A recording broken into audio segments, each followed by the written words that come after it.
क्या बात आहे.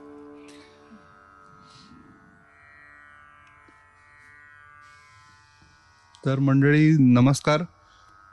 मंगळवार मार्केटिंगमध्ये आज एक वेगळाच एपिसोड आपण प्रयत्न करतोय. महफिल जमलेली आहे आणि आज 2 कलाकार आपल्या बरोबर आहेत. ते तुम्ही आता बघितलंच असेल. एक म्हणजे कल्याणी देशपांडे आणि दुसरी कलाकार आहे सतार. तर तुझं स्वागत आहे.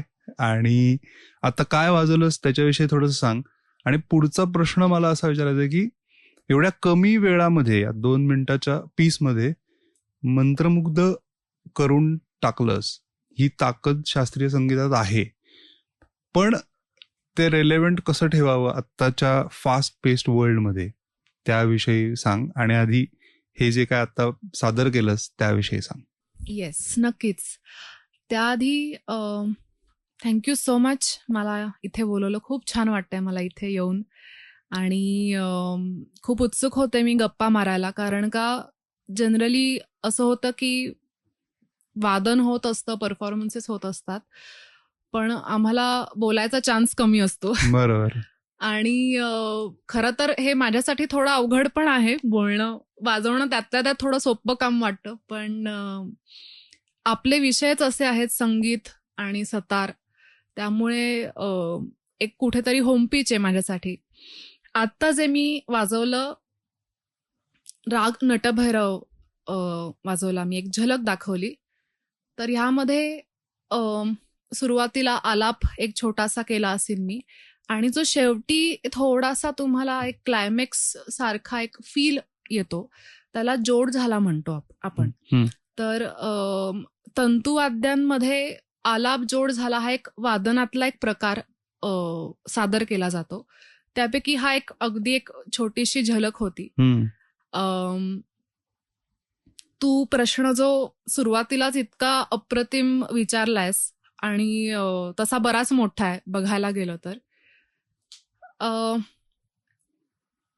कसं आहे की आपल्याकडे एकंदरीत ना भारतीय शास्त्रीय संगीत हे खूप वेगळ्या त्याच्याकडे बघण्याचा जो दृष्टिकोन आहे तो खूपच काय म्हणता येईल, एक नाही म्हणलं तरी बागुलबुवा असल्यासारखा त्याच्याकडे बघितलं आता, किंवा एक अंतर आहे श्रोत्यांमध्ये आणि शास्त्रीय संगीतामध्ये. खरं तसं असण्याचं कारण नाही अजिबात. कारण का ते इतकं निसर्गाशी जवळ जाणारं आहे, इतकं मानवी शरीराशी जवळ जाणारं आहे. आणि परत आपल्या संगीताची खासियत मला हीच वाटते, इतर संगीत प्रकारांपेक्षा बाकीचे जे संगीत प्रकार आहेत हे मनोरंजनाकडे झुकणारे जास्त आहेत. आणि आपलं संगीत हे मनोरंजन आहेच आहे, तो भाग आहेच आहे, पण त्याचबरोबर आत्मरंजन ही जी संज्ञा आहे, तर हे इतकं चपखल बसणार आहे. आणि परत आत्मरंजन ही कन्सेप्ट पण तशी बघायला गेलं तर खूप व्हास्ट आहे, पचणारी नाहीये, लगेच झेपणारीही नाहीये. मला वाटतं की ह्याचं एक छान उदाहरण मी प्रयत्न करू शकते, त्याला एक कम्पॅटिबल उदाहरण देण्यासाठी. आपल्याकडे धर्मामध्ये, हिंदू धर्मामध्ये जसं मूर्तींची पूजा केली जाते, तर खरं तर फिलॉसॉफिकली किंवा आध्यात्मिक दृष्ट्या आपल्याकडे हा जो भाग आहे की सगुणाकडून निर्गुणाकडे जाणं. तर मास लोकांना सगुण ही कन्सेप्ट जास्त भावणारी आहे, सोपी, जवळची वाटणारी आहे. पण फक्त मूर्तीपूजा करून तिथे आपण थांबायचं नाहीये, हा कुठेतरी त्याच्या मागे अर्थ आहे की त्याच्या पलीकडे जायचंय. पण ती आपण डायरेक्ट असं जर म्हणलं की देव सगळीकडे, तुम्ही त्याची फक्त पूजा करा, तर ते खूपच डिरेक्शनलेस ती कन्सेप्ट होते. राईट. तर त्यामुळे म्हणजे ते इन अ वे ते ॲब्स्ट्रॅक्ट आहे खूप. तसंच शास्त्रीय संगीत आहे. मला असं वाटतं की ते पचायला थोडंसं कठीण जाऊ शकतं, कारण का ते खूप ॲब्स्ट्रॅक्ट लेवलला जातं संगीत. पण परत गोष्ट तीच आहे की ते इतकं आपल्या निसर्गाशी निगडीत, इतकं जवळचं आहे. ह्याच्यामध्ये माझा प्रयत्न असा मी करते, किंवा माझे चालू आहेत प्रयत्न, की हे मास लोकांना कसं रेलिव्हंट वाटेल किंवा आत्ताच्या ऑडियन्सला कसं रेलिव्हंट वाटेल सतारीच्या मार्फत. तर आपल्याकडे जे संगीताचे प्रकार आहेत, अभंग, नाट्यपद असतील, गझल्स असतील, ठुमरी, तर हे इतके परफेक्ट प्रकार आहेत क्लासिकल म्युझिक थोडंसं त्याची एक तोंडओळख करून द्यायला, असं मला वाटतं. बरोबर. म्हणजे पूर्ण लाईट म्युझिक हा एक वेगळाच जॉनर घडतो आणि क्लासिकल म्युझिक हे एक वेगळी पूर्ण बाजू जाते. पण हा एक खूप छान मधला दुवा होऊ शकतो, अभंग, नाट्यपद, की ज्याच्या मार्फत म्हणजे ह्यामध्ये गोष्ट अशी आहे की लोकांना थोड्याशा काही बाबतीमध्ये नोन गोष्टी जर मी दाखवल्या तर त्यांना ते कुठेतरी आपलंसंही वाटतं की हे माहितीच आहे बाबा. म्हणजे आपण एखाद्या कुठल्या तरी तमिळनाडूमध्ये गेलो आणि मराठी ऐकलं तर तो जर आपल्याला हायसं वाटतं, तशीच ती गोष्ट आहे कुठेतरी की ते आपल्याला आपलं संगीतही वाटलं पाहिजे, पण त्या मार्फत एक छोटासा क्लासिकलचा मी एलिमेंट तिथे कसा ऍड करू शकते. तर ही मुभा मला अभंग म्हण किंवा नाट्यपद ह्या फॉर्मॅटमध्ये मला मिळते. तिथे ती गॅप मला मिळते इम्प्रोव्हाइज करायला. आणि म्हणून माझा तसा थोडा प्रयत्न असतो. अर्थात माझं क्लासिकल म्युझिक किंवा शास्त्रीय संगीत हे मी माझं घर समजते वाजवण्यासाठी, किंवा मी बरेच प्रयोग करत असते सतारीवरती. मला आवडतात खूप ते आजमावून घ्यायला वेगवेगळे जॉनर्स. पण शेवटी कुठेतरी मी नंतर दिवसाच्या शेवटी जर मी आलाप जोड वाजवला एखाद्या रागाचा तर मला घरी आल्यासारखं वाटतं. तर तीच ही एक जी भावना आहे ना, ही कुठेतरी मला लोकांपर्यंत ऍटलिस्ट मला त्यांना एक तोंडओळख करून द्यायची. मला असं नाही म्हणायचं की तुम्ही हेच ऐका आणि हे खूप किती श्रेष्ठ आहे, ह्याच तुम्ही फक्त काय म्हणतो ऐकत राहा. पण म्हणजे आपण जी एक साधारण असं म्हणू की ज्या रस्त्याने जातोय तर त्यातलं एक रानफूल ज्याच्याकडे आपण दुर्लक्ष केलंय ते कधीतरी त्याच्याकडेही त्याने छान बघावं आणि त्याचा आनंद घ्यावा, एवढीच माझी इच्छा आहे. तर माझे प्रयत्न तसे चालू आहेत की ते कसं रिलिव्हंट होईल. आणि मग हे अभंग आणि हे नाट्यपद असतील किंवा गझल्स असतील तर म्हणजे ह्या कॅप्सूल मधून ते मी थोडंसं क्लासिकल म्युझिक इंजेक्ट करायचा प्रयत्न करते. नाही, नक्कीच. म्हणजे शॉर्ट फॉर्म कॉन्टेंट नी लॉंग फॉर्म कॉन्टेंट कडे नेण्याचा प्रवास जसा आहे आता. हा माझा प्रयत्न नाहीये खरं तर. म्हणजे हे खूप आधीपासून मोठ्या लोकांनी करत आले. तसं संतवाणी पंडित भीमसेन जोशींनी जे काम करून ठेवलेलं आहे की खेडोपाडी संतवाणी पोचवून, अभंग पोचवून, पण ते सगळे अर्थात रागदारीवरती आधारितच अभंग आहेत. अगदी. आणि त्याची जी बढत केलेली आहे हे सगळं, त्याचा कल पूर्ण सगळा बेस हा शास्त्रीय संगीताचा आहे. त्यामुळे अर्थात हा माझा एकटीचा प्रयोग तर निश्चित नाहीये, पण मी त्या कुठेतरी वाटेवर जायचा सतारी मार्फत प्रयत्न करते. मगाशी तू एक छान मुद्दा म्हणलीस की क्लासिकल म्युझिक किंवा शास्त्रीय संगीत हे ऍबस्ट्रॅक्ट आहे एका लेवलला, पण ऍट द सेम टाइम बरंचसं स्ट्रक्चर पण दिसतं पाहताना. म्हणजे रागदारी हे एक स्ट्रक्चर आहे, कारण त्याच्यात सूर असतील. सादरीकरणामध्ये काही लेयर्स आणि स्ट्रक्चर्स आहेत.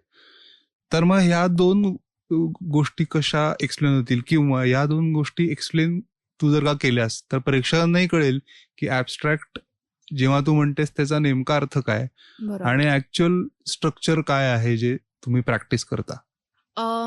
खूप छान प्रश्न आहे हा. पण खरं तर ह्याचं उत्तर द्यायचं झालं तर आपल्या शास्त्रीय संगीतामध्ये रचना आहेत, बंदिशी आहेत.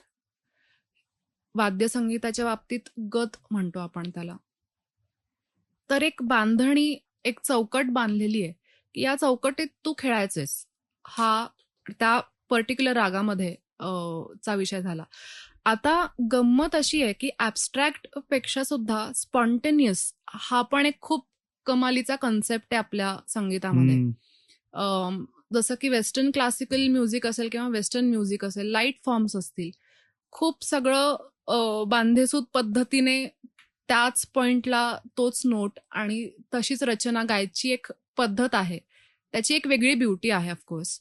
पण आपल्या भारतीय संगीतामध्ये हाच भाग आहे की जी स्पॉन्टेनिटी आहे की जी ऍक्च्युली आपल्या डे टू डे लाईफमध्ये पण आहे. म्हणजे आता ह्यापुढे तू मला पुढचा कुठला प्रश्न विचारणारस हे मलाही माहिती नाही, तुलाही माहिती नसेल एखाद वेळेस. तर ही जी स्पॉन्टेनिटीची जी मजा आहे, सगळंच असं ठरवून केलं तर मग म्हणजे मग पुढे आपण काय बघणार. बरोबर. तर हे कुठेतरी परत तुमच्या रोजच्या डे टू डे लाईफशी रिलिव्हंट होतं. आता ही जी स्पॉन्टेनिटी आहे तर ही येण्यासाठी तुम्हाला बराच रियाज करावा लागतो. म्हणजे स्टेजवरती साधारणपणे बघायचं झालं तर एक 10 ते 20% फॉर्मॅट असेल जास्तीत जास्त, हा एक ढाचा ठरलेला आहे. पण त्याच्यामध्ये जे काही घडणार आहे हे त्या कलाकारालाही माहिती नसतं त्या मोमेंटपर्यंत, आणि अर्थात ऑडियन्सलाही ते दरवेळेला नव्याने समजतं किंवा उलगडलं जातं. त्याच्यामुळे आता बरेच हे जे मोठे आर्टिस्ट आहेत त्यांचे प्रत्येक वेळेला आपण जेव्हा राग ऐकलेले आहेत, एकच राग हा तो वेगवेगळ्या पद्धतीने भासायचं कारणच ते आहे की ती स्पॉन्टेनिटी त्याच्यामध्ये कुठेही ठरवून रिपिटेशन्स करून त्याच्यामध्ये सादरीकरण नाही झालेलं. तर ही ब्युटी आहे त्याची. आणि मग ते स्पॉन्टेनिटी किंवा ती उपज अंगाने जे त्याची बढत आहे किंवा त्याचं जे सादरीकरण आहे, तर ह्यामुळे ते ऍबस्ट्रॅक्ट लेवलला जातं. इंटरेस्टिंग. म्हणजे ह्याच्यामध्ये तुम्ही झाड जर काढायचं म्हणलं तर तुम्ही दरवेळेला वेगवेगळ्या पद्धतीने वेगवेगळ्या दिशांना फांद्या जाऊ शकतात त्याला तुम्ही इतकं पट्टीने मोजून मापून नाही तुम्ही काढू शकत. बघायला गेलं तर काढू शकतो, पण मग ते लाईट म्युझिक होईल. पण ते दिसायलाही छान एखाद्या वेळेस, ऑफकोर्स छान दिसेल. पण क्लासिकल म्युझिकची ही गंमत आहे की ते दरवेळेला वेगळं भासेल. क्या बात आहे. येस. रागाचं इंटरप्रिटेशन वेगवेगळं प्रत्येक आर्टिस्ट वेगवेगळ्या वेळी करत असतो एखाद्या रागाचं इंटरप्रिटेशन. तर नेमकं इंटरप्रिटेशन म्हणजे काय ते कसं समजून घ्यायचं? ऍक्च्युली हा तर खूप अवघड प्रश्न आहे. कारण का इंटरप्रिटेशन प्रत्येक रागाचं प्रत्येक आर्टिस्टचं बदलतं आणि मला असं वाटतं की ते त्याच्या आयुष्यातल्या प्रत्येक पडावाबरोबर बदलत जातं, त्याच्या अनुभवाबरोबर बदलत जातं. आता अगदी ढोबळ मानाने सांगायचं झालं तर सुरुवातीला एकदम मी जेव्हा सतार शिकायला सुरुवात केली तेव्हा मला राग भूप अजिबात आवडायचा नाही. म्हणजे मला नको वाटायचा की तिटकारायचा की राग भूप मला नाहीच, मला वाजवायचं नाही, मला शिकायचंही नाही. पण ती एक त्या वेळची ती स्टेज होती. पण आता कालांतराने मी जेव्हा भूपकडे बघते तेव्हा मला असं होतं मी किती वेडी होते, किती म्हणजे त्याचा आवाका किंवा त्याची जी ब्युटी आहे तर ती त्या फेजमध्ये तुमच्या आयुष्यातल्या ती बदलू शकते किंवा त्याचं जे तुम्हाला भाव मिळणार आहेत किंवा त्या मोमेंटला तुम्हाला ते भाव जाणवणार आहेत हे खूप म्हणजे काय म्हणता येईल ते वेळेच्या सापेक्ष जाणार आहेत खूपच. त्याच्यामुळे परत तू म्हणालास तसं एखाद्या रागाचं इंटरप्रिटेशन प्रत्येक आर्टिस्टचं ते त्याच्या परिस्थितीनुसार असेल, त्याच्या सर्कमस्टन्सनुसार असेल, त्या परफॉर्मन्सच्या वेळेला त्याच्या आधी काय घडलं त्याच्यावरती गोष्टी बदलतात तेही असेल. असे इतके कंगोरे आहेत त्याचे की ते सांगणं अवघड आहे. पण इंटरेस्टिंग. आता मी आज थोडा हावरटपणा करणार आहे त्यामुळे भूप आता आम्हाला झलक ऐकायचे. येस.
किंवा आता ह्याच वेगळं म्हणजे तू जे मगाशी म्हणत होतीस इंटरप्रिटेशन बद्दल आपण बोलत होतो, तर त्याचं काही तू की आता हाच राग थोड्या वेगळ्या पद्धतीने पाहिला तर कसा, का तो तेवढा मायनर फरक दिसणार नाही इथे? दिसणार नाही पेक्षा त्याला वेळ लागेल. मी एक पॉइंट ह्याला लावू शकते ह्याचं, की हीच गोष्ट आता आपल्याकडे क्लासिकल म्युझिक वेगळं आणि लाईट म्युझिक वेगळं अशी एक जी मध्ये एक उगाचच रेख आखली आहे. तर मला असं वाटतं की त्याची गरज नाहीये खरं तर. म्हणजे स्वर तेच आहेत. लाईट म्युझिक मध्येही एखाद्या रागावर आधारित गाणं असतं, अभंग असतो. भूपवरती पण आधारित अनेक अभंग आहेत.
तेच आहे. तर अर्थात आधारित आपण म्हणतो कारण का ह्यामध्ये थोडीशी मुभा घेतलेली असते की त्या रागातले जे स्वर आहेत त्याच्याहून थोडेसे एक दोन स्वर इकडचे तिकडचे, अगदी प्युअर राग नाहीये, पण म्हणून तो आधारित शब्द हा त्याच्यासाठी आहे. बरोबर. तर तेच आहे की आणि मला परत हे वाटतं खूप की मी या निमित्ताने असं सांगू शकते, मला आवडेल हा मुद्दा सांगायला. बरेचदा ना कार्यक्रम झाल्यानंतर लोक भेटतात आणि जेव्हा मध्ये म्हणतात की आम्हाला क्लासिकल म्युझिक मधलं फार काही कळत नाही पण कानांना छान वाटतं. हा खूप ठिकाणी ऐकला जाणारा डायलॉग आहे लोकांकडनं, श्रोत्यांकडनं. अगदी ते प्रामाणिकपणे छान सांगत असतात. पण मला एवढंच वाटतं ह्यामध्ये की तुम्ही एखादं फूल जेव्हा बघता ना तेव्हा त्याचे रंग तुम्ही बघता, त्याचं एक छान प्रसन्न तुम्हाला वाटतं त्याच्याकडे बघून किंवा त्याचा एक सुवास घेता आणि ते तिथपर्यंतच तुम्ही त्याचा आनंद घेता. तर त्याच्यामध्ये तुम्ही खोलात नाही जा की ह्याच्यात परागकण किती आहेत, त्याच्यात पाकळ्या किती आहेत, आणि ह्याची गरजच नाहीये मुळातच. किंवा त्यामुळे शास्त्रीय संगीत त्याचा आनंद घेण्यासाठी तुम्हाला व्याकरण कळलंच पाहिजे, जी अजिबात गरज नाही. रादर मला वाटतं की ज्यांना कळत नाही ते जास्त नशीबवान आहेत ती लोक. ह्याचं कारण परत मी तुला सांगते, बरेचदा जे म्युझिक परस्यू करतात, शास्त्रीय संगीत म्हण किंवा कुठलंही, कालांतराने असं होतं की एखादं काही गाणं ऐकलं किंवा जे काही संगीत ऐकलं की त्याचा आपण आनंद घेण्याच्या आधी थोडं अनालिसिस जास्त करायला लागतो. म्हणजे त्याच्यात अडकत जातो. म्हणजे रात्री झोपताना तर मी राग संगीत अजिबातच ऐकत नाही, कारण का मी जर ऐकायला लागले तर माझ्या अनेक गोष्टी मेंदूत चालू होतात की ही फ्रेज कशी घेतलीये किंवा ही कुठल्या मात्रेतून उचलली गेली तान, ह्या अनेक गोष्टी चालू होतात की ज्यामुळे म्हणजे मेंदू जास्त तल्लखच होतो तो.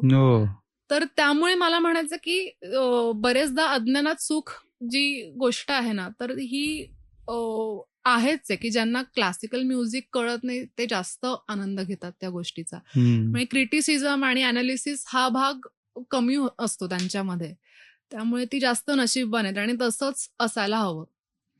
क्या बात आहे. आता तो प्रेक्षकांचा अनुभव सांगितलास कार्यक्रमामध्ये. हा. मला तुला थोडस तुझ्या एखादा कार्यक्रमाची तयारी जेव्हा असते की 1-1.5 तास परफॉर्म करायचंय, तर त्या तयारीकडे आम्हाला जरा घेऊन चल.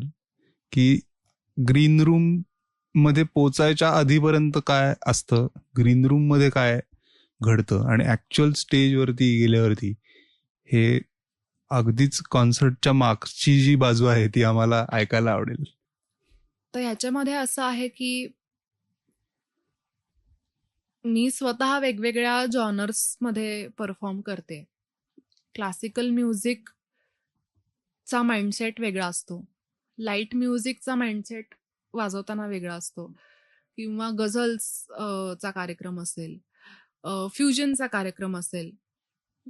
तर प्रत्येकाचे माइंडसेट बदलतात, त्यानुसार तुमचं सगळंच म्हणजे विचार करण्याची पद्धत बदलते.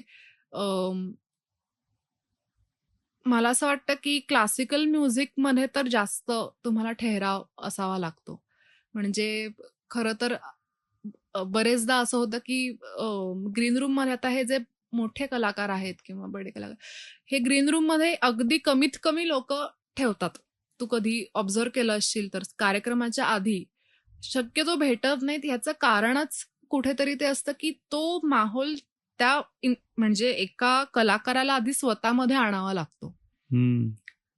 आणि खूप जास्त म्हणजे ह्युमन इंटरॅक्शन जितकी होईल तितकं तो माहोल जो असलेला आहे तो डायल्यूट होत जाईल किंवा तो अचीव्ह करायला अवघड होईल. ऑफकोर्स म्हणजे ते डिस्ट्रॅक्शन्स तुम्हाला एवढे होतात. तर तेच आहे की क्लासिकल म्युझिक वाजवण्याच्या आधी जी एक मेंटल स्टॅबिलिटी लागते तुम्हाला. बरेचदा असंही होतं की परफॉर्मन्स म्हणजे माझ्या नंतर एक किंवा माझ्या आधी 2-3 परफॉर्मन्सेस आहेत, मी डोक्यात एखादा राग ठरवून जाते पण तोच मला तिथे स्टेजवरती ऐकायला येतो. तर त्यामुळे एक आपली मानसिकता जी आपण ठरवून गेलेलो असतो घरातून निघताना की आज हा अमुक अमुक राग मुलतानी वाजवायचा आहे, तर ती तो समोर ऐकायला मिळाला ना, तो तुम्हाला तो स्विच करता येणं हा एक परत वेगळा चॅलेंज असतोच कुठेतरी. पण तेच आहे की हे परत व्यक्तिसापेक्ष गोष्टी बदलतात म्हण, किंवा तसं तुम्हाला तो एक वातावरण तुम्हाला मिळायला गरजेचा असतो की तेव्हा त्या गोष्टी बिल्टअप होऊ शकतात. आणि अर्थात म्हणजे बाकी हे टेक्निकल गोष्टी तर असतात, साऊंड चेक म्हण किंवा हे तर हा भाग एक वेगळा झाला. करेक्ट. पण तेच आहे की तुम्ही घरातून जेव्हा निघता तर ही जी मुवमेंट आहे की ती फक्त तेवढ्या त्या वेळेपुरती सीमित नसते. काही काही राग जे आहेत हे महिनोन्महिने त्याचा रियाज केल्यानंतर त्याचा थोडासा म्हणजे ते राग थोडेसे किंचित माहिती होत आहेत असं आपल्याला एक भास असतो तो शेवटी. आणि त्या भासच्या त्या विश्वासापोटी आपण फक्त परफॉर्म करत असतो.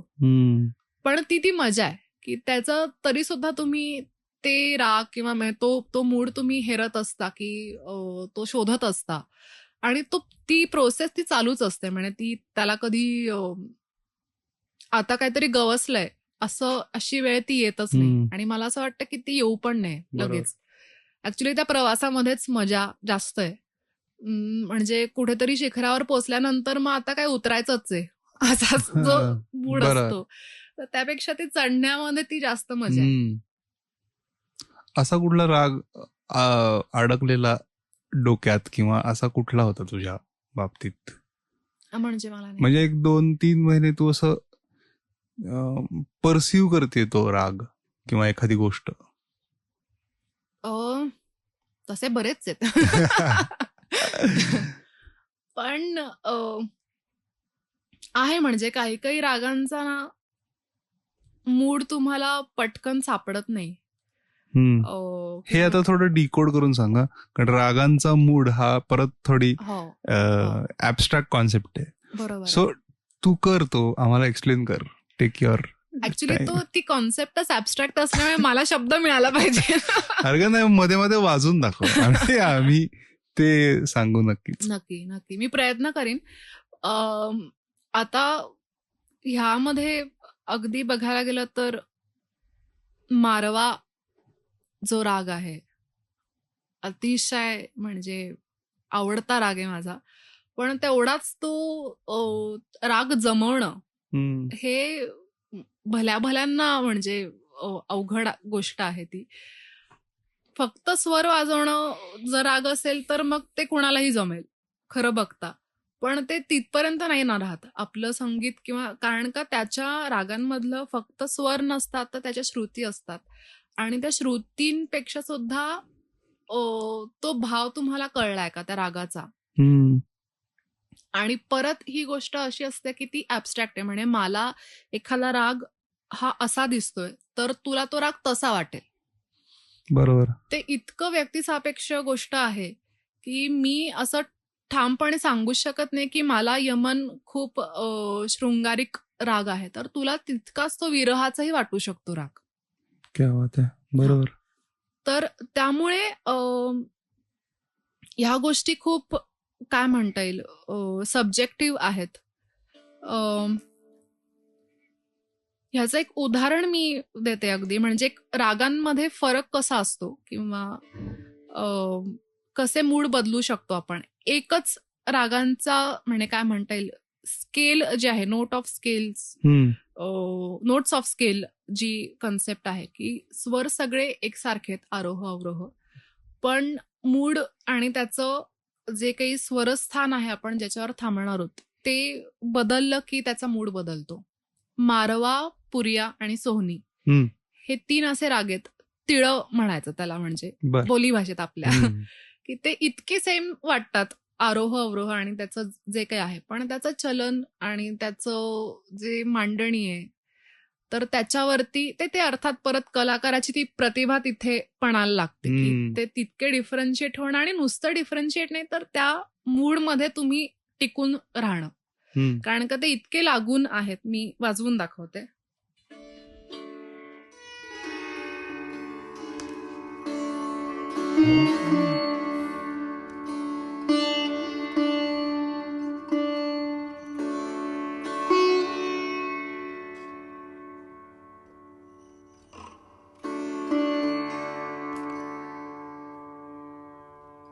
आता राग मारवा मध्ये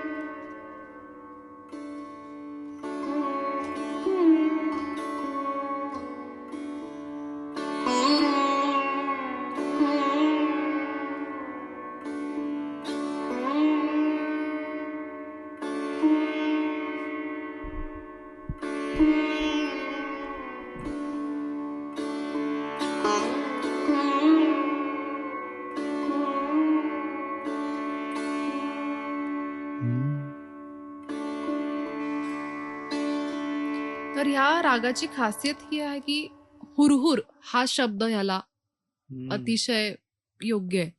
म्हणजे कातर वेळेची जी हुरहुर असते आणि वेळही तीच आहे परत या रागाची. तर एकंदरीतच जे काही असेल म्हणजे कातर वेळेला एखाद्या आईला वाटणारी हुरहुर की अजून आपलं बाळ नाही आलं किंवा जे काही असेल, जे कुठलं रिलेशन असेल, कोणाची आठवण असेल, तर हे सगळं या भावनेतून तयार होणारा हा राग आहे. हा एक मी खूप ढोबळमानाने मी स्ट्रक्चर सांगते. ह्याच्यात परत खूप शेड्स तयार होऊ शकतात. आणि ह्या रागाची अजून थोडंसं टेक्निकली मी सांगायला गेलं तर खासियत ही की त्याचा षड्ज जनरली काय की षड्ज हा खूप महत्वाचा आपण मानतो रागसंगीतात किंवा कुठल्याही संगीतामध्ये षड्जचा. तर ह्या रागामध्ये तो षड्ज सगळ्यात शेवटी दाखवायचा. जितका तुम्हाला तो टाळता येईल तेवढी त्या त्याची भावनिर्मिती जास्त लवकर होते. म्हणजे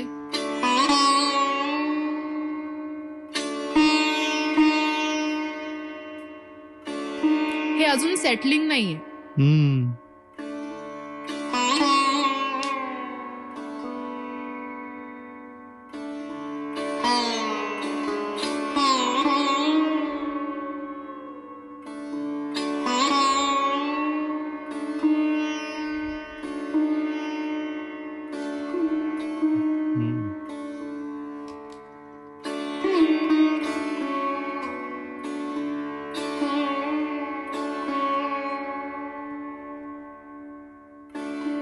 इथे तो सा येतो, तिथे तो सेटलिंग. हे अगदी मी थोडक्यात सांगते. बरोबर. आणि तेवढं मला ते चॅलेंजिंग होते, कारण का ते इतक्या कमी वेळामध्ये अर्थात. रागाची कन्सेप्ट मांडणं अवघड आहे. तसंच पुरिया राग आहे.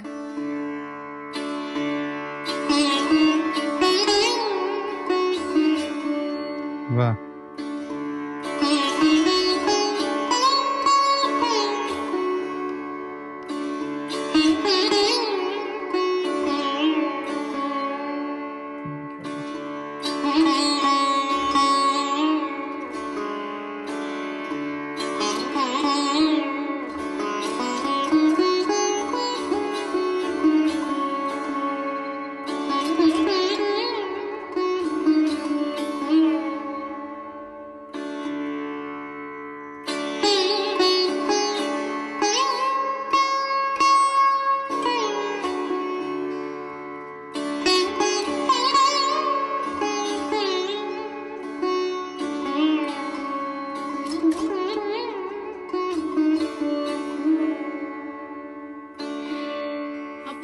म्हणजे स्वर तेच आहेत, पण थोडा ब्राईटनेस आहे, राईट. त्याचा एक परत ती एक छटा वेगळी जाते.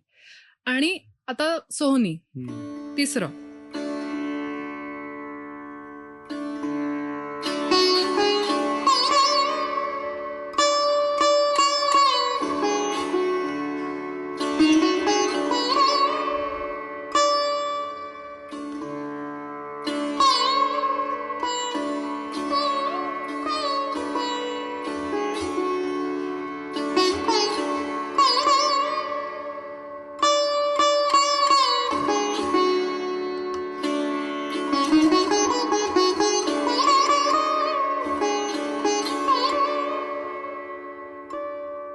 थोडा आक्रमक आहे हा सोहनी.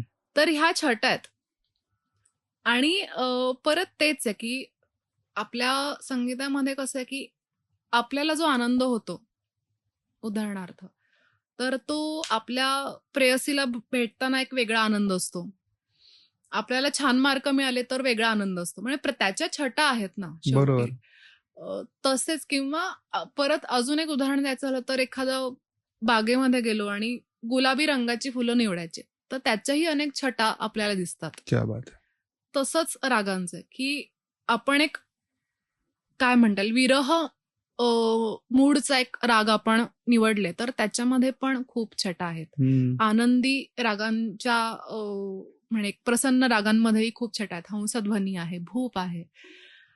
तर हा एवढा आपल्याकडे साचा भंडार आहे म्हणजे.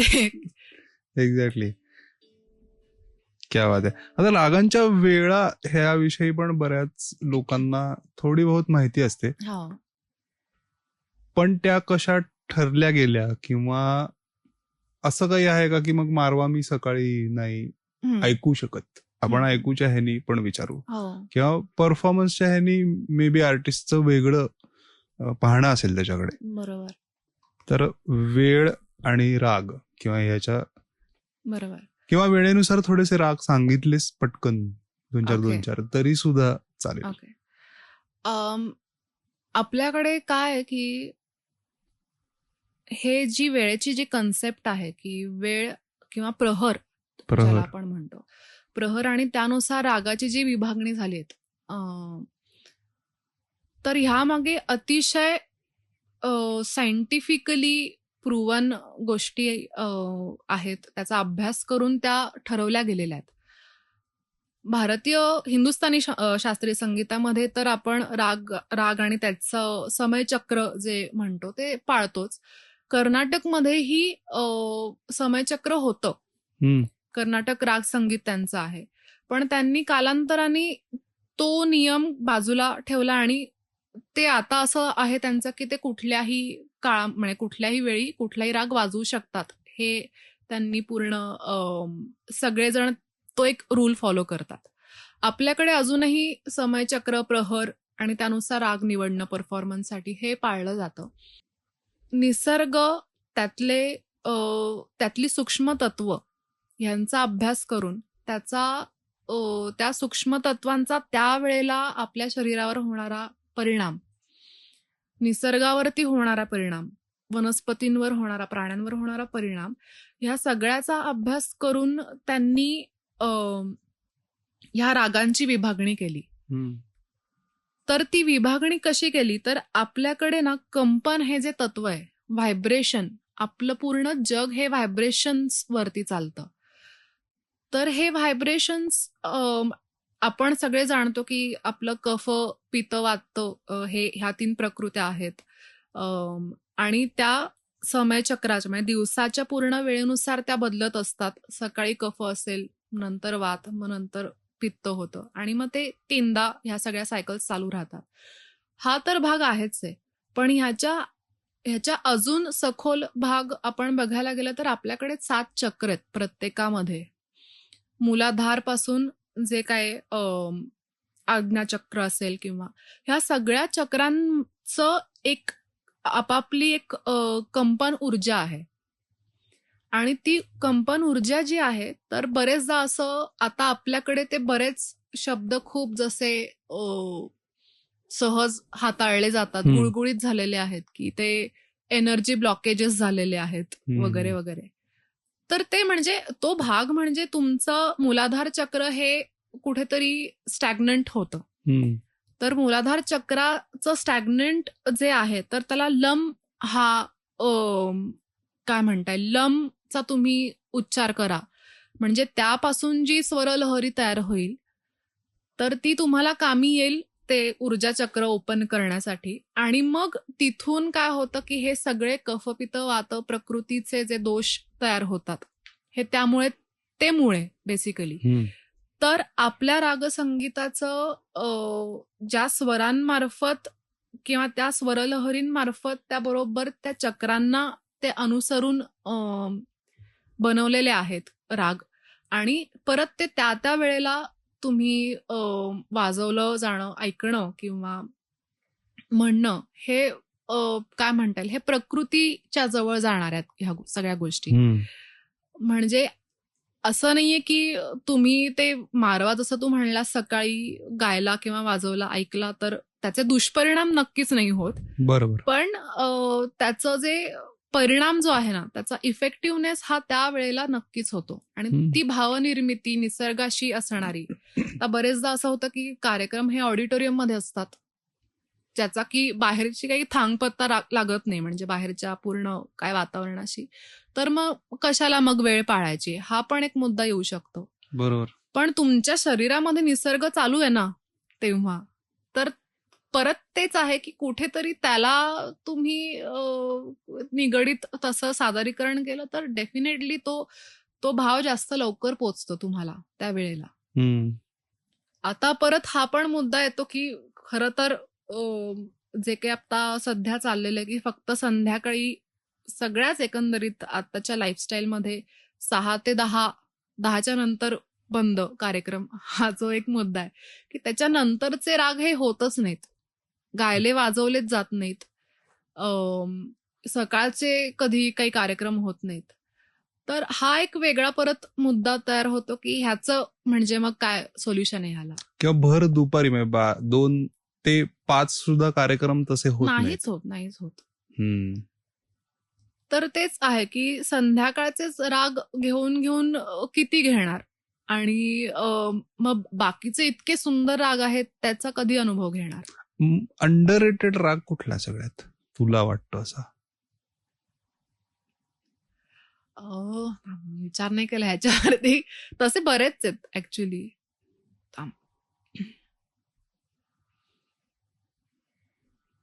मला ललत आवडतो. आणि पण परत तेच आहे की त्याच्या वेळा अशा आहेत भल्या पहाटे की जेव्हा आपण छान झोपलेलो असतो की तो दरवेळेला तुम्हाला ऐकता येणं किंवा म्हणजे लाईव्ह कॉन्सर्टच्या ह्याच्यामध्ये दिवाळी पहाट किंवा ह्या सगळ्या गोष्टी सोडल्यास तो नाहीच गायला जात. ते पण खूप जवळजवळचे आहेत ना, अहिर भैरव ललत? नाही, वेळेनुसार हो. म्हणजे सकाळी भैरवचे प्रकार असतात, ललत, भटियार. त्याच्यानंतर बिलावल त्याचे प्रकार असतात. मग नंतर दुपारी किंवा माध्यान्हाच्या वेळेला सारंगचे प्रकार असतात. आणि संध्याकाळी मग पुरिया, रागश्री, मारवा, सोहनी आणि परत रात्री बरेच आहेत म्हणजे बिहाग, झिंजोटी, पुढे दरबारी, हे सगळे लेट नाईट राग, मालकंस. इंटरेस्टिंग. हे परत असं झालं की हे इथपर्यंत म्हणजे किमान 400 राग तरी आहेत आपल्याकडे. आणि त्यातले आता मी जास्तीत जास्त आत्ता ह्या घडीला मी तुला 50 राग सांगू शकेन, 50-70. पण म्हणजे तू तफावत बघ की केवढं काम करून ठेवलेलं आहे. आणि परत तेच आहे की एकतर माणसाचा आवाका किती आयुष्याचा, त्याच्यात तो करणार किती. आणि परत मग ह्या सगळ्या लाईफस्टाईल म्हण किंवा जी एक सिस्टीम तयार झालेली की संध्याकाळीच कार्यक्रम, मग ते संध्याकाळचेच राग, तर त्यामुळे मग ते अजून लिमिटेड गोष्टी होत जातात. हा पण एक भाग आहेच आहे. आता राग मला असं वाटतं की त्याच्यात एक उपाय असा आहे का की ज्याच्यामध्ये कमी वेळामध्ये जास्त रागांची तुम्हाला ओळख करून दिली जाते, असा आहे का तो एक परफॉर्मन्सचा भाग आहे? नाही, तो परफॉर्मन्सचा भाग आहे. रागमाला हा अगदी परफॉर्मन्सचा भाग आहे. कसं की रागमालामध्ये तुमचे एकानंतर एक राग बदलणे, त्याचा मूड बदलणे, चेंज ऑफ मूड जो आहे किंवा तो स्विच ओव्हर आहे, त्याची एक वेगळी मजा आहे. आणि तो कुठेतरी जास्त करून मनोरंजन तत्वावरती जाणारी ती गोष्ट आहे रागमाला. कारण का मी जसं म्हणलं तसं की आत्मरंजन ही जी कन्सेप्ट आहे आपल्याकडे, आपल्या संगीतामध्ये एक राग घ्यायचा, पूर्वी तर 2 तास आवळणं जे चालायचं किंवा 1 तासभर आवळणं, म्हणजे ते काय शेवटी आपल्या आत्ताच्या बोलीभाषेमध्ये ट्रिपिंग आहे. एक ट्रिपिंग ला तुम्ही जाता, एक मूड सेट करायचा आणि then you just go on. तर तीच गोष्ट आहे. आणि परत ह्यामध्ये असं आहे की जर तू थोडंसं कम्पेअर केलंस की वेस्टर्न क्लासिकल म्युझिक, भारतीय शास्त्रीय संगीत, वेस्टर्न क्लासिकल म्युझिकची ब्युटी वेगळी आहे डेफिनेटली. पण त्यांच्यामधले जर तू एक स्वरभाव बघितलास तर तो खूप बदलताय. म्हणजे तू बिथोवेन, विवाल्डी, मी ह्या जर्मन म्युझिशियन्स बद्दल खास करून म्हणेन, तू कधी ऐकलंस तर त्यांचं तू बघितलं, राग तर नाहीच आहे डेफिनेटली, पण त्यांचे जे स्वर किंवा त्यांचं जे मांडणी आहे त्याच्यामध्ये खूप एकदम हॅपी मूडला असेल, एकदम आनंदी आहे, मग एकदम दुःखी आहे, असा तो स्विच ओव्हर आहे. त्याची वेगळी मजा असली तरी ते कुठेतरी आपलं जे आत्मरंजन म्हणजे एक ध्यास घ्यायचा, एक नाम घ्यायचा आणि त्याला जस्ट तुम्ही फॉलो करायचं, ही जी परत अध्यात्माची जी कन्सेप्ट आहे तर ती क्लासिकल म्युझिकशी तशी परत जोडली जाते. म्हणून मग परत तेच की आपलं म्युझिक, भारतीय शास्त्रीय संगीत आणि अध्यात्म हे एकच का आहे किंवा ते कनेक्टेड का आहे, तर त्याचं परत प्रिन्सिपल्स तेच येतात, एकच येतात. खरंय.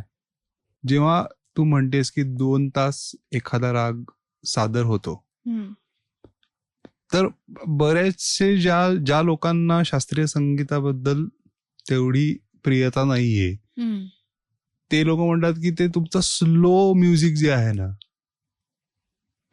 ते तुम्ही नका, ते डायरेक्ट फास्ट वरती घ्या, म्हणजे द्रुत सादरीकरण असू दे. पण ऍज अ कलाकार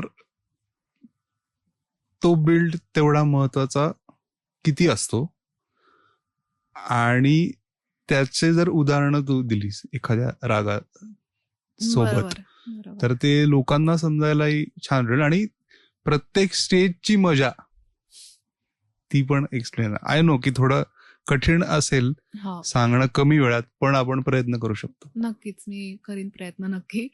ह्याच्यामध्ये परत तेच आहे की तू म्हणालास ते अगदी खरं आहे की ओव्हरऑलच आता असं झालंय की प्रत्येकाचा ऐकण्याचा पेशन्सचाच पेस जो असतो तो बदललाय काळानुसार, आणि विच इज व्हेरी ऑब्विस. म्हणजे आता ह्याला मोबाईलला दोष देत बसणं, रील्सना दोष देत बसणं, तर ती वस्तुस्थिती आहे की 1.5 मिनिटाचा रील पण खूप वाटतो लोकांना बघायला. 30 सेकंद जातात. 30 सेकंदही खूप वाटतात.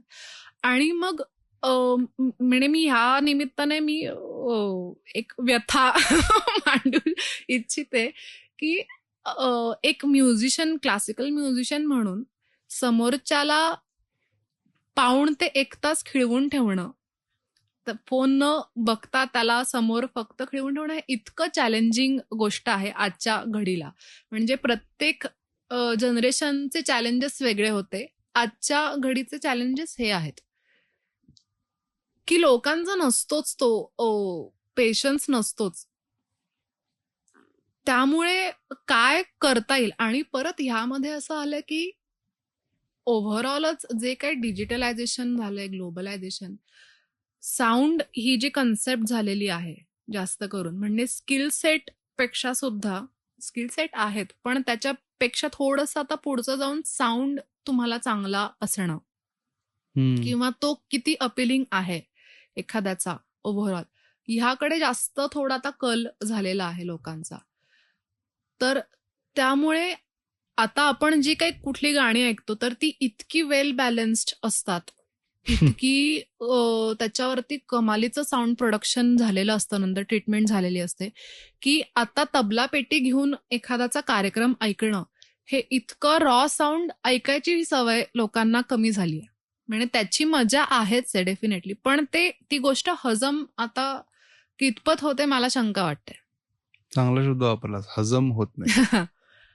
तर ती गोष्ट आहे आता. त्याच्यामुळे आता एखादा प्रोग्राम करताना खूप विचार करायला लागतो एक म्युझिशियन म्हणून, की फक्त तबला पेटी म्हणजे गाण्याच्या बाबतीमध्ये की ह्याच्यावर होईल ना. क्लासिकल म्युझिकमध्ये ते घडतं, तो ऑडियन्स फक्त तसा ऐकणाराच ऑडियन्स येतो, खरंय.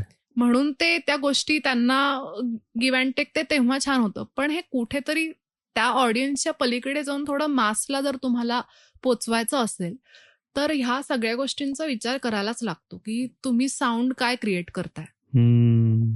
आता आपण ऐकतो ते इतकं पॉलिश्ड आहे सगळ्या गोष्टी, आणि परत तू म्हणलास तसंच आहे की ऐकताना पण लोकांचा जो BPM म्हणतो आपण, बीट्स पर मिनिट, म्हणजे पूर्वी जी विलंबित लय होती 10 तीर म्हणजे हे जे विलंबितचा जो आवाका होता तो आता विलंबितचा आवाका हा वेगळा झालेला आहे. तो चूक बरोबर आमच्या काळी असं वगैरे हा मुद्दा नाहीये, वस्तुस्थिती फक्त आपण बोलतोय. बरं. तर त्यामुळे ना म्युझिशियनला प्रश्न पडतो, मला पण प्रश्न पडतो की म्हणजे आहे माहितीये की काय छान आहेत गोष्टी, पण समोरच्याला तेही थोडं दाखवायचं आहे आणि त्याचा डोक्यातला पेसही वेगळा आहे तो घेऊन आलेला.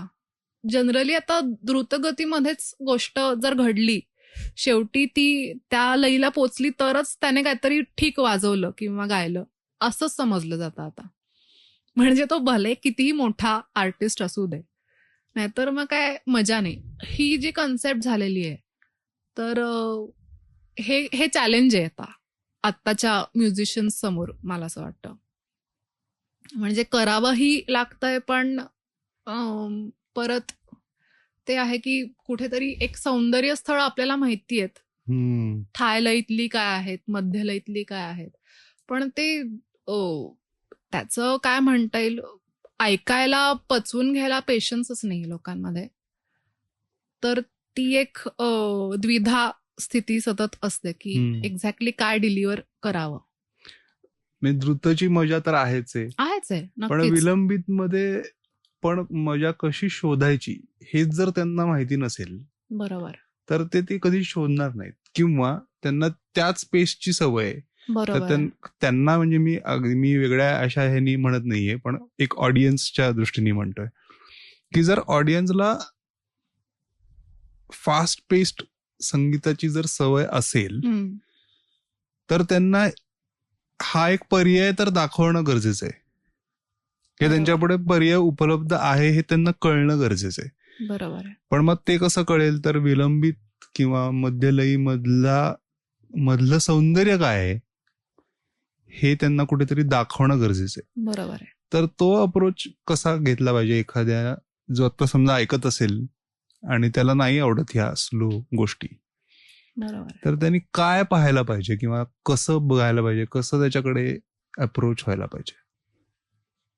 आता खरं तर प्राणायाम वगैरे आपण करतो, किंवा जे सांगितलं की श्वास हळू घ्या आणि हळू सोडा, हे कसं प्रकर्षाने करायला लागतं आपल्याला. म्हणजे ते कॉन्शियसली करावं लागतं, त्याच्याकडे लक्ष देऊन. कारण का सगळंच आपलं जे काही बाह्य जगात राहणं चाललेलं आहे सततचं, तसं हे कॉन्शियसली परत कुठेतरी तुम्हाला ती गोष्ट, मध्यलयीतली गोष्ट हे जाणून बुजून तुम्हाला ऐकावं लागणार आहे. आणि आवडणार नाही तर असं अजिबात नाहीये, निश्चितच आवडणार आहे. फक्त ते जसं आपण एखादा व्यायाम करताना जाणून बुजून करतो, प्राणायाम करताना जरा द्यावं लागतं लक्ष श्वासाकडे, तसंच आहे ते की तुम्हाला मध्यलय असेल, विलंबित असेल, याला थोडासा तुम्हाला पेशन्स ठेवून एक लक्ष देऊन थोडं ऐकायला लागेल. आणि ते असं नाही की 1-2 रात्रीतल्या गोष्टी एक ऐकलं तुम्ही आणि तुम्हाला आवडायला लागलं. ती टेस्ट डेव्हलप होण्याचा तो प्रकार आहे. म्हणजे एखाद्या खेडूत आजीला तुम्ही अचानक मॅगी पिझ्झा दिला आणून, तर तिला ते नाहीच आवडणार आहे, जे आपण अगदी चवीने खातोय. पण ते हळूहळू ती डेव्हलप होत जाते, ती टेस्ट जे काही असेल. तर त्यामुळे ते कसं वेगळ्या पद्धतीने मांडू शकतो पेक्षा ऑलरेडी त्या गोष्टी आपल्याकडे आहेत. फक्त तुम्हाला थोडंसं स्लो डाऊन कॉन्शियसलीच करावं लागेल. किंवा काही छोटे ग्रुप्स फॉर्म होऊन आता हल्ली हडल करतात लोक, तसं छोटे काही डिजिटल ग्रुप्स असतील नक्कीच की जे तुला माहितीये, ते आपण इथे लिंक पण करू शकतो. बरोबर. की जिथे जाऊन म्युझिक जसं फिल्म अप्रिसिएशन कोर्सेस आहेत, तसं म्युझिक अप्रिसिएशन कोर्स आहे का नाही मला माहिती नाही, पण जर का काही असेल असं, बरोबर, तर त्यांनी पण थोडासा फायदा होऊ शकतो. नक्कीच होऊ शकतो. आणि मी म्हणेन की आपलं जे संगीत आहे ना, की आता हे मी वाजवल्यावरती ह्या झणकार तुला जो ह्या डिस्टन्सने पोचतोय, तो 1000 किंवा जे काय 15,000 लोकसंख्या ऑडियन्स जो काय असेल, त्याला तू खरंच किती तुम्ही चांगला साऊंड द्या आणि सिस्टीम लावा, तरी तो जो अनुभव आहे ना, तो पोचणार नाहीच आहे. कारण का हे संगीत किंवा हे वाद्य आहे ना, हे ह्या इंटिमेट स्पेससाठीच आहे खरं तर. त्याची मजा तिथे तुम्हाला जास्त अनुभवता येते. त्यातले बारकावे आहेत. तर हे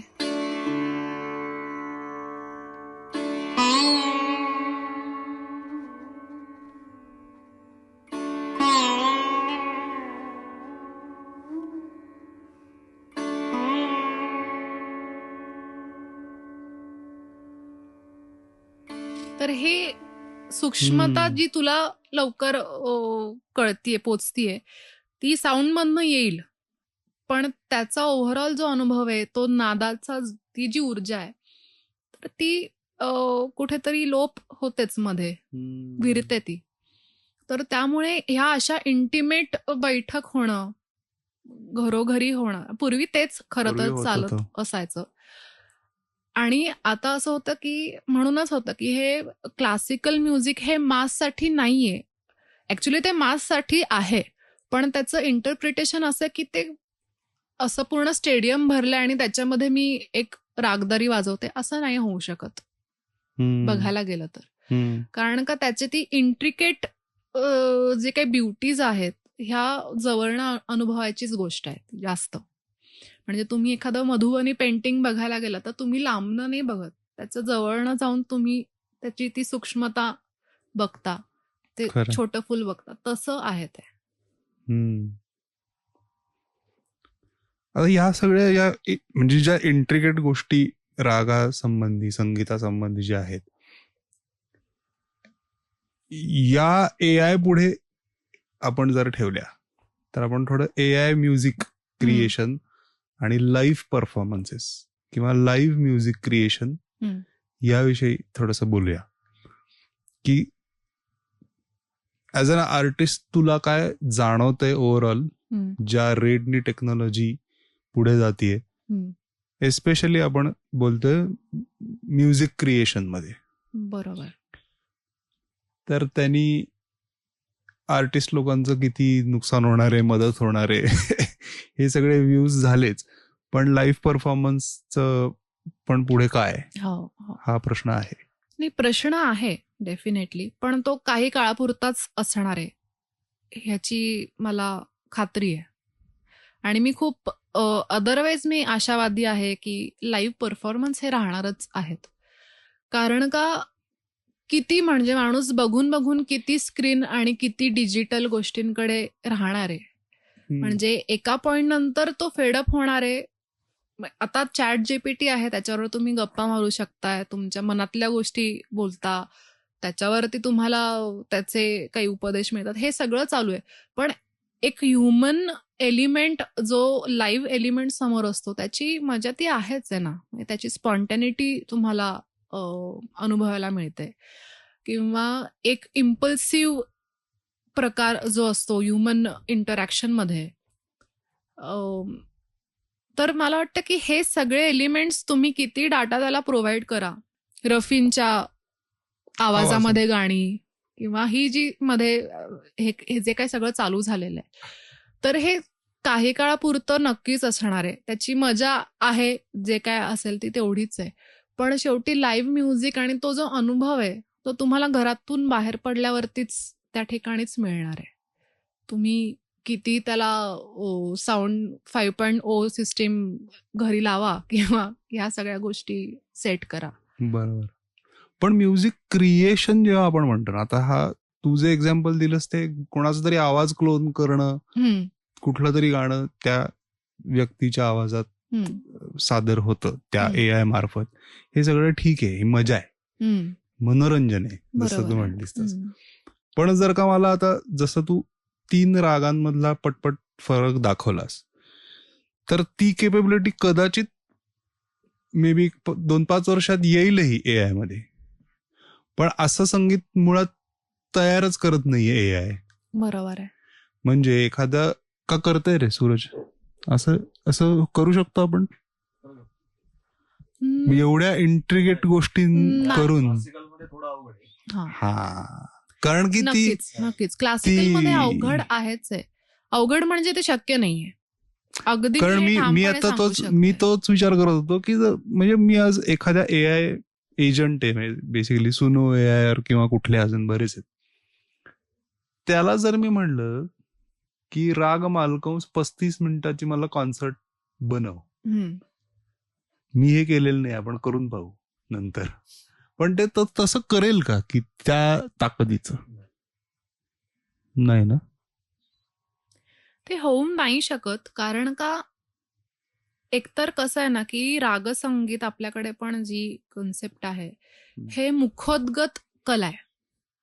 म्हणजे ते तुम्ही समोर बसून त्या श्रुती आणि तो जो रस आहे, तो भाव आहे, तो तुम्ही आत्मसात करणं तुमच्या कुवतीनुसार, ह्यावरती ते संगीत आतापर्यंत आलेलं आहे पुढे. ते म्हणजे जर असतं की पुस्तकी जर ती कला असती तर एव्हाना म्हणजे सगळेच पंडित झाले असते गल्लोगल्ली. पण ते तसं नाहीये ना, तसं होत नाही. म्हणजे पुस्तकांवरनं तुम्ही एका लेवलपर्यंत तुम्हाला माहिती मिळते की आरोह अवरोह जे काय अजून 4 गोष्टी असतील, पण त्या पुढे खूप पुढे अजून ऍक्च्युली आपलं संगीत चालू होतं. की जे की तुला म्हणलं तसं की ते इंट्रिकेट त्याची सूक्ष्मता म्हण, किंवा आता किशोरीजींचं भूप हा का असा वाटतो, हा का भव्य त्याचं दर्शन होतं, वेगवेगळ्या छटा का जाणवतात त्याच्या, तर ते शक्यच नाहीये ए आयच्या मार्फत. कारण का ती सूक्ष्मता हेरणं जे आहे ना, हे आणि शेवटी ए आय हे आपण तयार केलेलं माध्यम आहे कुठेतरी. म्हणजे ते जरी त्याचं त्याचं बनवत असल्या बरोबर. गोष्टी, तरी आपण जे फीड करतोय तितकंच ते आपल्याला रिपल होणार आहेत त्या गोष्टी. त्यामुळे ह्या गोष्टींची कपॅसिटी मला नाही वाटत की ए आय कॅच करू शकेल, आणि ते खूपच वास्ट आहे म्हणजे आपलं संगीत त्या बाबतीत. लाईट म्युझिक मध्ये होऊ शकतं हे बऱ्यापैकी. कारण का असं होतं आणि असं करतात आता की बरेच जण की आता मला सतार किंवा कुठल्याही एखाद्या वाद्यामध्ये एखाद्या चांगल्या हॅपी मूडचा मला पीस हवाय, 8 बारचा पीस हवाय, मला अमुक अमुक रागातला हवाय किंवा अमुक अमुक मूडचा हवाय, किंवा एखादं कुठलं गाणं असेल, लाईफ इन मेट्रो मधला जो पीस आहे तशा पॅटर्न मध्ये मला एक हवाय, तो व्हॉलिनवरती हवाय, देतं ए आय. डिसेंट अमाऊंटला देऊ शकतं ते, आणि कामही होऊ शकतं, होतं काम. पण तेच आहे की ते थोडं काम चलाऊ आहे. हा, म्हणजे काम चलाऊ आहे. आणि परत म्हणजे तेच आहे की तुमचं आर्टिस्ट इंटरॅक्शन हे सगळंच, आणि हे प्रत्येक लेवलला. आता म्युझिक आहे म्हणून आपण ह्याविषयी बोलतोय, पण सगळीकडे ए आय हे त्याचं हे टाकतच आहे जाळं. पण ते कुठेतरी थांबेलही, म्हणजे त्याचा वापर हा एका पॉइंट नंतर स्टॅग्नंटच होईल. आणि मग शेवटी लोक एकमेकांना भेटायला बोलवतील की अरे चल तर कॉफी प्यायला भेटू बाहेर. अशी ती वेळ कॉन्सर्टला जाऊ, लाईव्ह परफॉर्मन्स. हा, म्हणजे ते आहेच ना ती मजा. कारण तो ए आयचा साऊंड समहाऊ मी जेवढं ऐकलंय त्याच्यात मला तो खूप परफेक्ट वाटतो. हो, एक्झॅक्टली. आणि मग तो कुठल्याही एन्व्हायरमेंट मध्ये सेम वाटतो तो. मग तू ते आपल्या वॉकमन नाहीच आहे आता, MP3 प्लेअर वरती ऐक, फोन मध्ये ऐक, स्टुडिओ मध्ये ऐक.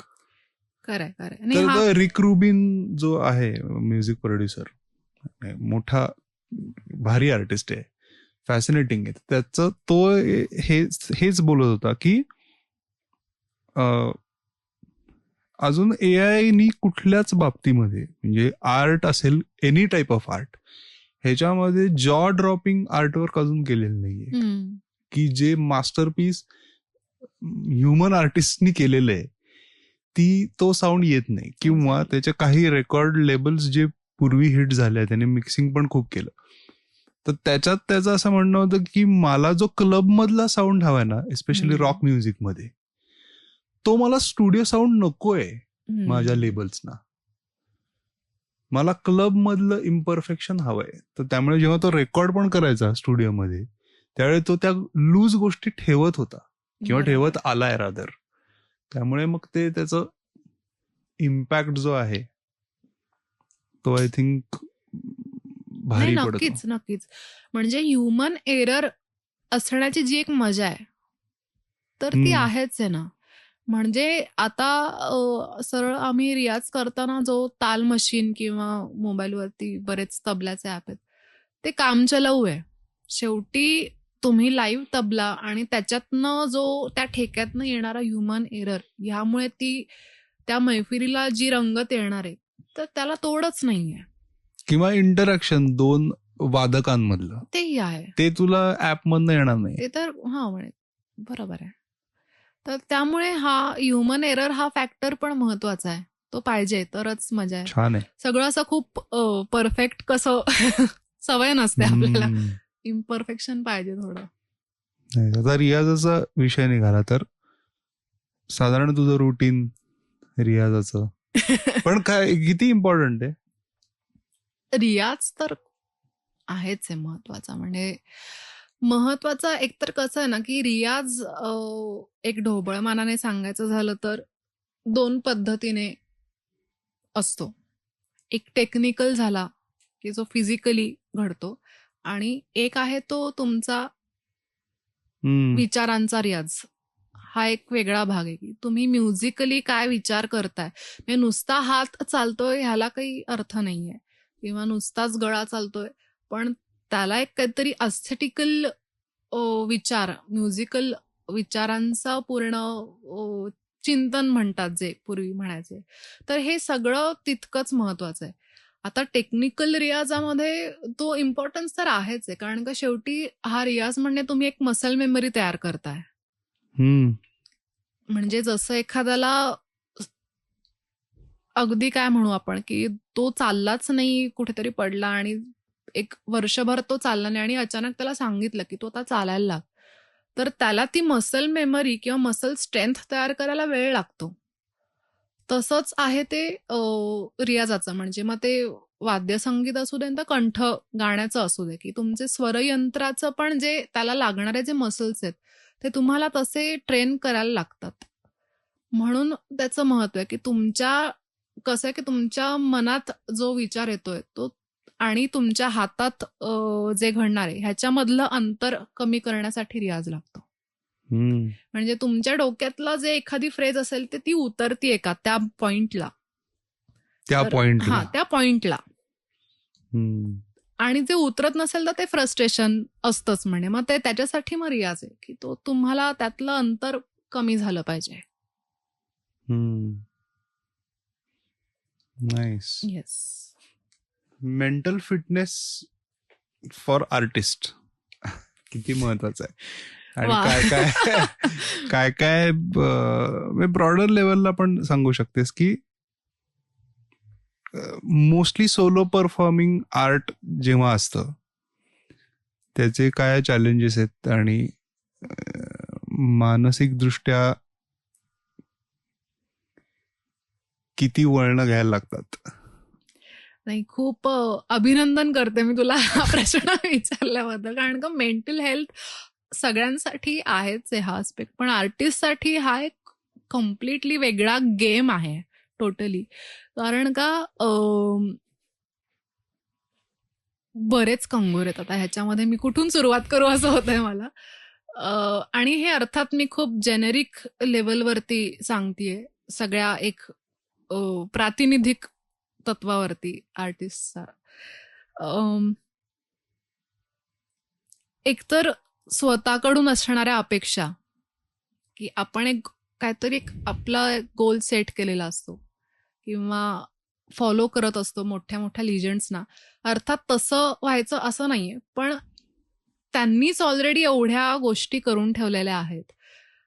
तर कुठेतरी तो सतत ना एक कंपॅरिझनचा एक किडा चालू असतो, नाही म्हणलं तरी. किंवा क्रिटिसिझम स्वतःबद्दल, सेल्फ क्रिटिसिझम हे सतत चालू असतं. मला तू जर खरं विचारलंस की तुझा आवडता परफॉर्मन्स कुठला, तर मला खरंच मी नाही सांगू शकत कुठला. मला ऍक्च्युली नाही आवडत माझे परफॉर्मन्स कुठलेच.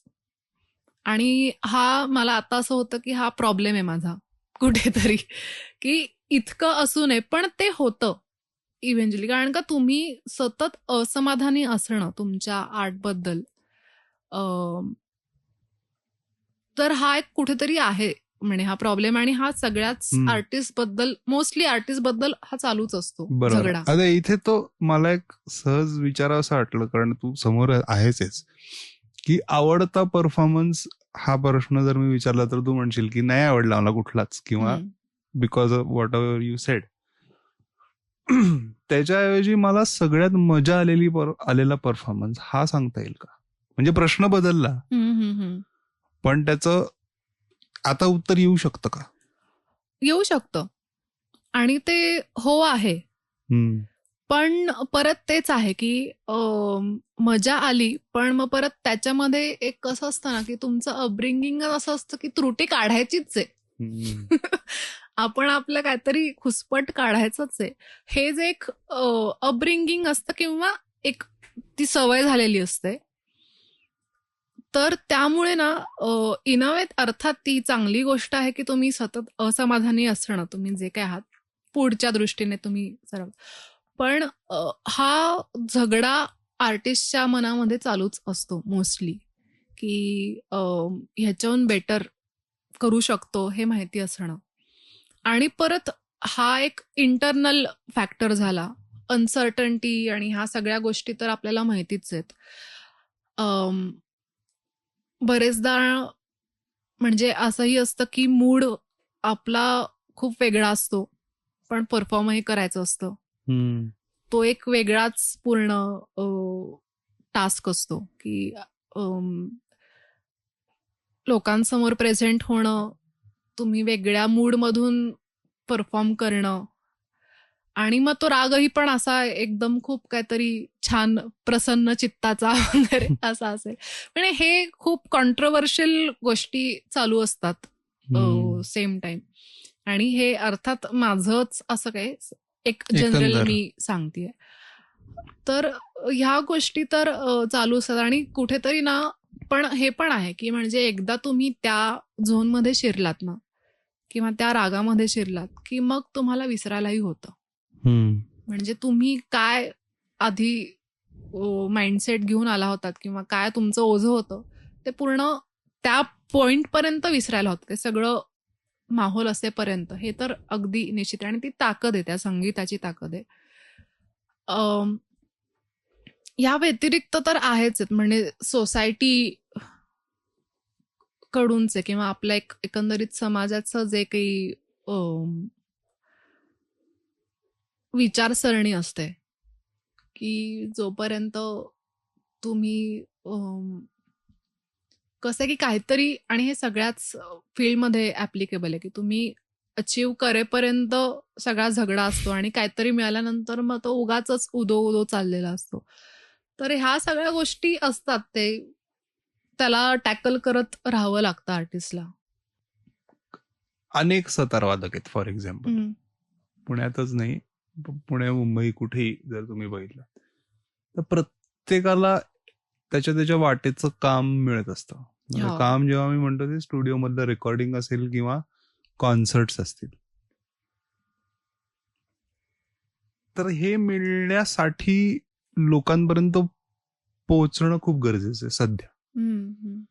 म्हणजे मग तुम्हाला ते सोशल मीडियावरती एस्पेशली आता तिथे जास्त ट्रॅक्शन आहे म्हणून आपण म्हणतो की इंस्टाग्राम, युट्यूब ह्याच्यावरती तुमचं कॉन्टेंट जाणं, आणि तुमचं कॉन्टेंट म्हणजे संगीतच आहे किंवा परफॉर्मन्स आहे काय ते आहे. तर आर्टिस्ट म्हणून कॉन्टेंट क्रिएटर होण्यासाठी तो किती स्ट्रगल आहे आणि त्याचा ऍज अन आर्टिस्ट कंटाळा येतो, आवडत नाही का असं वाटतं की तिथे काहीतरी मदत मिळाली पाहिजे. कारण ते आर्टिस्टचा तो एक भाग आहे ना की मी आर्ट बनवू का आर्ट विषयीचं कॉन्टेंट बनवू. नाही, ह्या खूपच वेगळ्या गोष्टी आहेत. दोन्ही कम्प्लिटली वेगळ्या गोष्टी आहेत की तुम्ही परफॉर्मर असणं आणि म्हणजे आर्टिस्ट असणं आणि कंटेंट क्रिएटर असणं. आणि माझ्या बाबतीत म्हणजे तू आता मला विचारतोयस म्हणून माझा तर खूपच त्याच्याविषयी झगडा चालू असतो सतत की आणि आहे म्हणजे तितकं प्रभावी माध्यम आहे हे माहिती आहे, पण त्यासाठी जी लागणारी जी एनर्जी आहे किंवा त्या सातत्याने टाकणं ह्याचं जे विनाकारण तयार झालेलं जे प्रेशर आहे, अल्गोरिदम म्हण आणि ज्या काही गोष्टी आहेत, तर त्यामुळे ना तेच होतं की तुम्ही डेव्हिएट होता बरेचदा आर्टपासून. भले तुम्ही मदतीला गोष्टी घ्या, हे करा, आणि ह्याच्यामध्ये परत हा एक जो नंबर्सचा एक विचित्र खेळ आहे, व्ह्यूज आणि लाईक्सचे नंबर असतील. म्हणजे मी खूपदा विचार करते की ह्यामध्ये मला असं वाटतं की हे आत्ता नाही आलेलं आहे, आणि नंबर ही कन्सेप्ट आहे ना, ही आपल्या शाळेपासूनच आहे. अगदीच. म्हणजे 90% मिळाले की छान, आणि 40% मिळाला की म्हणे तो गाढवच मुलगा. पण तो स्पोर्ट्समध्येही चांगला असेल किंवा कलेत चांगला असेल हा विचारच नाही. म्हणजे तुमच्या फक्त नंबर्सवरती सगळ्या गोष्टी ठरणं हे किती भयंकर आहे. म्हणजे त्यामुळे मला असं, आता माझ्याकडे जे काही फॉलोअर्स असतील किंवा हे मला ते ऑर्गॅनिकली झालेले आहेत, आणि मला कुठेतरी म्हणजे प्रत्येकाचा तो विषय आहे. तुम्ही बूस्ट करताय किंवा विकत घेताय फॉलोअर्स वगैरे, तो प्रत्येकाचा चॉईस आहे. पण मजा नाही रे त्याच्यामध्ये. म्हणजे असं होतं की शेवटी तुम्ही ऍक्च्युली प्रामाणिकपणे जे काम करताय त्याला सगळं दुय्यम दर्जा दिल्यासारखं आहे. जे काही कंटेंट अप्रतिम कलाकार आहेत किंवा विषय मांडणारे आहेत वेगवेगळे, पण तेच आहे की आता हे गणित इतकं बदललंय सगळं सोशल मीडियामुळे की कुठल्याही नॉनसेन्स गोष्टीला अनेक व्ह्यूज असतात आणि वर्षानुवर्ष घासून म्हणजे कष्ट करणाऱ्या लोकांचं म्हणजे काहीच नाही, रीच नसतो ते किंवा आहे. त्यामुळे हा खूप विचित्र गेम आहे आणि माझ्यासाठी तर हा टास्कच आहे की टू मॅनेज सोशल मी खूप प्रयत्न करते त्यातल्या त्यात गोष्टी सांभाळायचा, कारण का त्याचं महत्व शेवटी आहे. त्याच्यातून अनेक तुम्ही कामाची परत निर्मिती होते, त्याचे फायदे आहेच आहेत. पण त्याचा एक कॉन्ट्रा व्ह्यू किंवा ऑपोजिट व्ह्यू सांगू का मी? तेव्हा ते अनेक आर्टिस्टना उपयोगी असेल असं मला वाटतंय. ओके. की जिथे एखाद्या आर्टिस्टचा ऍक्च्युअल परफॉर्मन्स आहे, दोन भाग करू आपण. एक परफॉर्मन्स जो पब्लिक परफॉर्मन्स आहे, एक रेकॉर्डिंगच्या वेळेस जी काय वेळ आहे, कॉन्टेंट आहे, आणि एक घरी रियाज करतायत किंवा इतर गोष्टी. ठीक आहे. एस्पेशली जेव्हा तुमच्याकडे कार्यक्रम असतो जो पेड कार्यक्रम आहे, म्हणजे तुम्हाला त्याचे पैसे मिळणार असतील, तर एक व्हिडिओग्राफर तुम्ही सोबत ठेवणं गरजेचं आहे.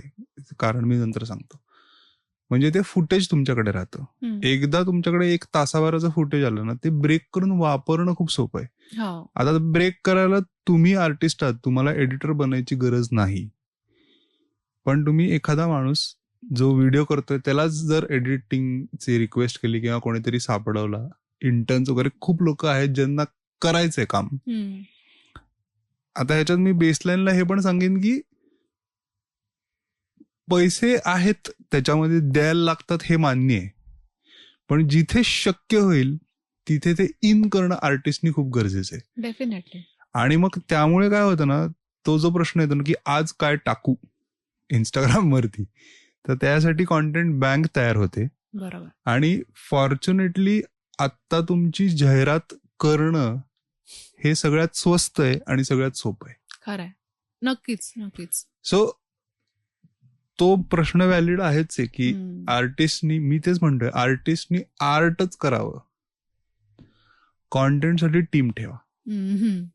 वेन एव्हर यू फील जेवढं परवडेल, ज्या लेवलचं परवडेल, पण आर्टिस्टनी एक टीम ठेवणं गरजेचं आहे. कारण तरच ते एकतर लोकांपर्यंत पोहोचणार आहेत आणि त्यांना जे आवडते ते त्यांना करायला मिळणार. बरोबर आहे. बरोबर. नाही, खरं आहे. सो तो विचार पण आय थिंक घडायला हवा. नाईस. अब क्या सुना रहे हो?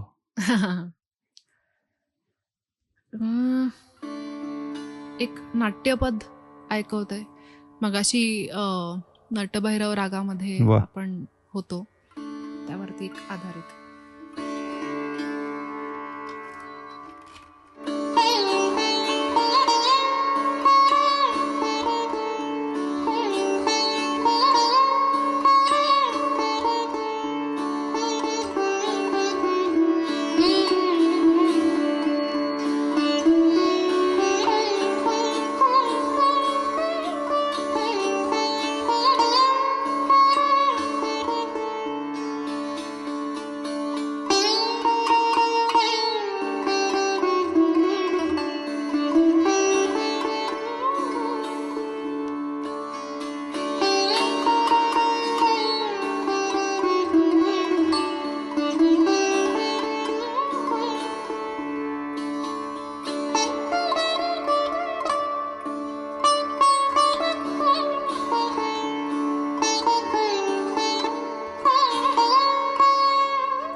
वा, क्या बात आहे, बढिया.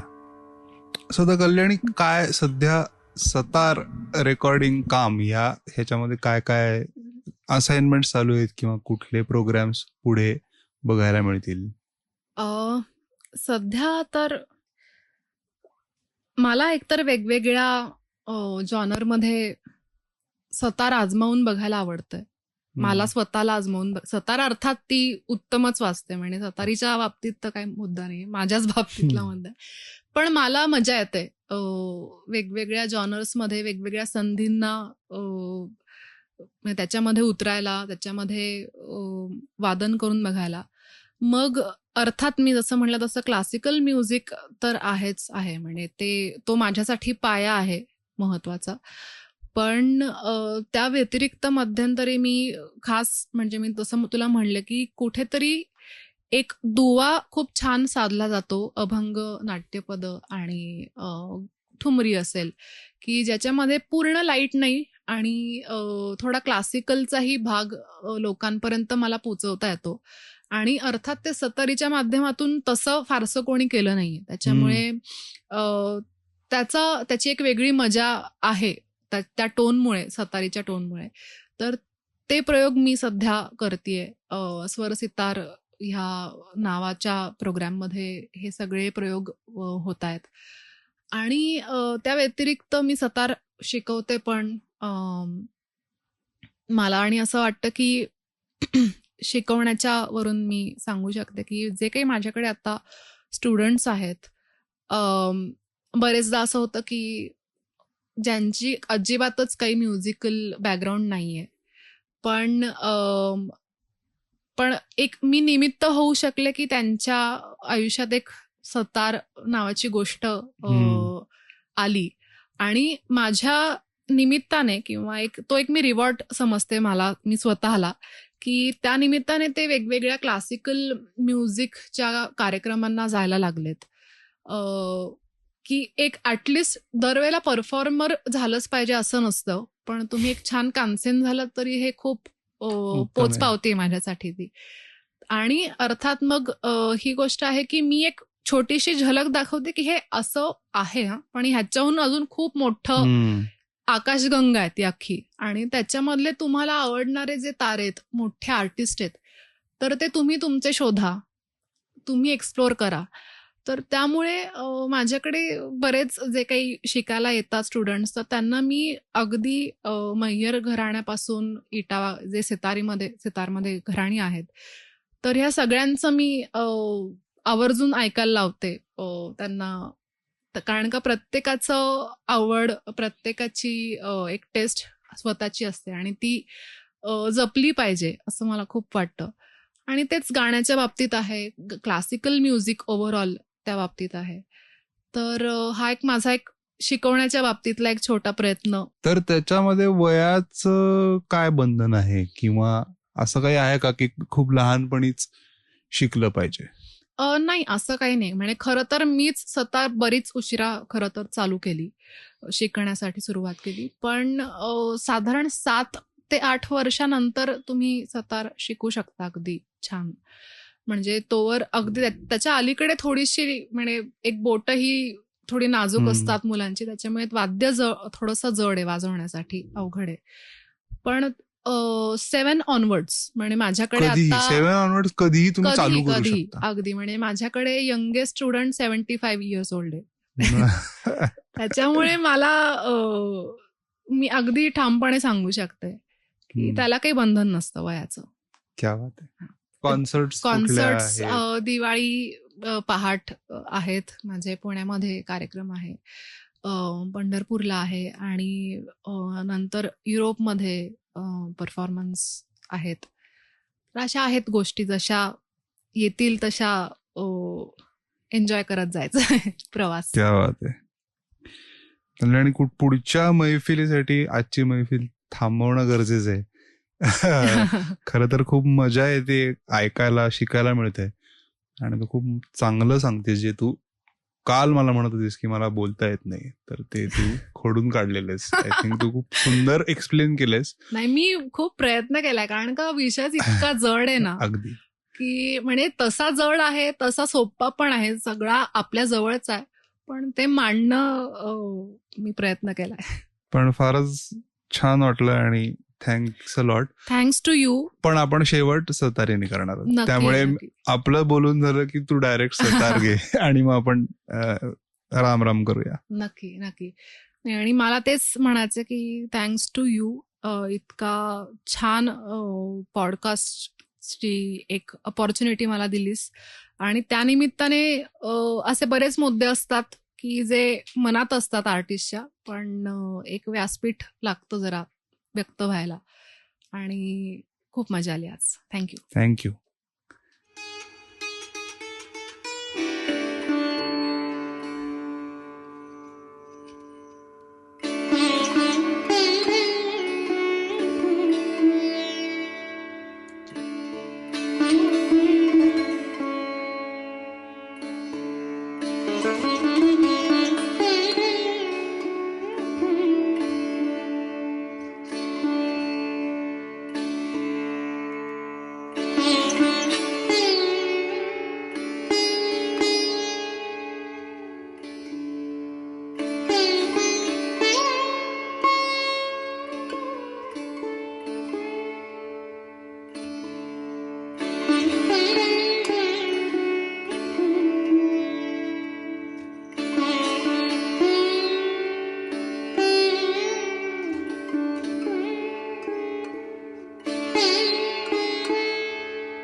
बहुत ही बढ़िया.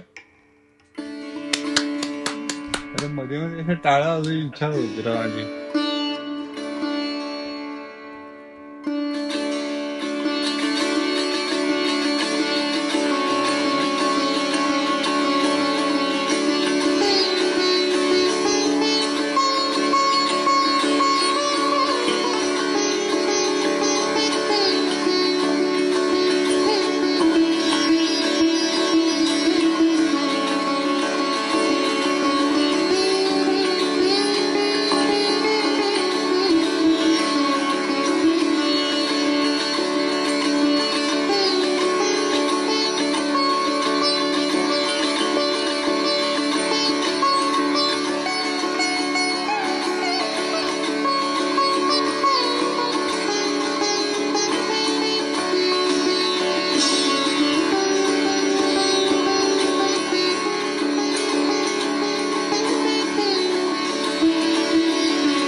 वा